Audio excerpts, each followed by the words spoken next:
महाराष्ट्र में पैर पसार रहा है ओमिक्रॉन। कोरोना के नए वेरिएंट से 8 और लोग हुए संक्रमित, नहीं है कोई ट्रैवल हिस्ट्री। महाराष्ट्र में कोरोना के नए वेरिएंट के मामले में लगातार बढ़ोतरी देखी जा रही है। आज ही 8 नए मामले की पुष्टि हुई है। Omicron case in India. Corona के नए वेरिएंट ओमिक्रॉन का प्रकोप महाराष्ट्र में लगातार बढ़ रहा है। राज्य में आज कोरोना वायरस के नए स्वरूप के 8 नए मामले सामने आए हैं, जिनमें से 7 मामले मुंबई में और एक विषय बिहार में पाए गए हैं। स्वास्थ्य विभाग ने कहा है कि प्राथमिक जानकारी के अनुसार इनमें से किसी व्यक्ति ने हाल ही में विदेश यात्रा नहीं की थी। ओमिक्रॉन का सबसे पहला मामला दक्षिण अफ्रीका में आया था। अब यह वेरिएंट कई देशों में दस्तक दे चुका है।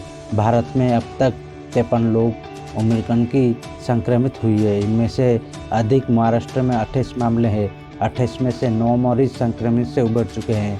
राष्ट्रीय राजधानी दिल्ली में भी आज 4 मामले की पुष्टि हुई है। राज्य में मंगलवार को कोरोना के 684 मामले की पुष्टि हुई है। 26 लोगों की संक्रमित से जान चली गई।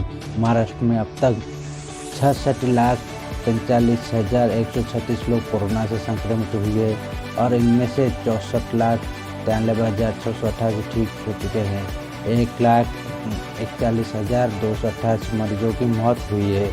इन समय राज्य में 6,481 मरीजों का इलाज चल रहा है। देश में ओमिक्रॉन के कुल मामले 53, महाराष्ट्र में 28, राजस्थान 9, गुजरात में 4, कर्नाटक 3, दिल्ली 6, आंध्र प्रदेश 1, केरल 1, चंडीगढ़ 1। कोविड कार्यालय के प्रमुख बी.के. पॉल ने मंगलवार को कहा कि भारत के पास ऐसी टीका मौजूद होना चाहिए जो कि वायरस के बदलते स्वरूप के साथ त्वरित अनुकूल्य हो। उन्होंने कहा, संभावित परिदृश्य है कि उभरती परिस्थितियों में हमारी टीका अप्रभावित हो सकता है। ओमिक्रॉन के सामने आने के बीच पिछले 3 सप्ताह में हमने देखा कि किस तरह कई तरह के संदेश सामने आए, जिनमें से कुछ वास्तविक हो सकता है। अब भी हमारे सामने अंतिम तस्वीर नहीं है।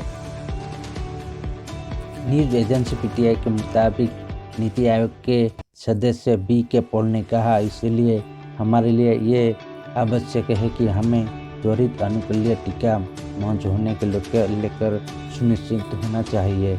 हमें ऐसी स्थिति के लिए खुद को तैयार रखना चाहिए जहां हम बदलती परिस्थितियों के अनुसार टीके में सुधार कर सकें।